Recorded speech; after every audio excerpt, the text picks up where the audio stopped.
সবাইকে জানাই সরস্বতী পুজোর অনেক প্রীতি শুভেচ্ছা অভিনন্দন। তো গতকাল রাত্রে এই যে দেখো পায়ের এই নুপুরটা গড়িয়ে নিয়ে এসেছি।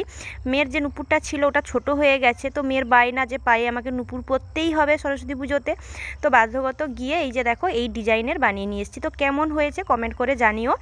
তো সকাল না হতে হতেই মেয়ে একদম একদম রেডি রেডি বলতে প্রথমে এই যে দেখো আলতা পরিয়ে দিয়েছি সুন্দর করে, আর নেল পালিশ ও নিজে পরেছে, দুটো কালার নিয়ে পরেছে, দেখো কেমন হয়েছে।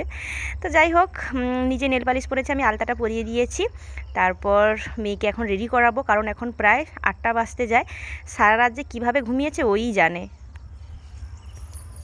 বন্ধুরা, আমি না সরস্বতী পূজার জন্য রেডি। সবাইকে শুভ সরস্বতী পুজো জানাই।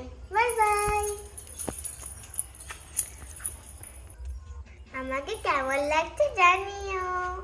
ওরে বাবা রে, আমার কিউট সরস্বতী ঠাকুর। কিন্তু সরস্বতী ঠাকুর তো সাদা শাড়ি পরে। সাদা শাড়ি পরে, কিন্তু তোমাদেরকে হলুদ শাড়ি পরেই অঞ্জলি দিতে হয়।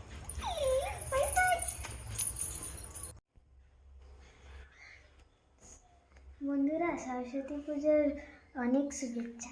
হ্যাঁ, আমাদেরকে কেমন লাগছে কমেন্ট করে জানিও। ওহো, আমার দুজন ছোট্ট সরস্বতী, এই যে অদ্রিজা আর আমার মেয়ে, দুজনই একেবারে রেডি। Little baby. দেখো দেখো, আমার গলার হাত দিয়ে কিরকম টিকলি বানিয়েছে। কোথায়? এটা দেখো, আমার গলার হাত দিয়ে কিরকম টিকলি বানিয়েছে। যাই হোক, মোটামুটি যাই যা কিছু বানাক, কিন্তু দুজনকেই খুব ভালো লাগছে। বন্ধুরা তোমরা জানিও দুজনকে কেমন লাগছে, তাই তো?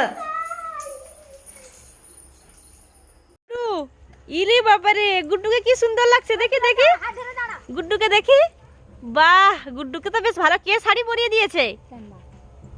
আর কৃষ্ণা? ওরে বাবা, যাও চলে, তাড়াতাড়ি করে চলে যাও, সবাই চলে গেছে, চলে চলে চলে।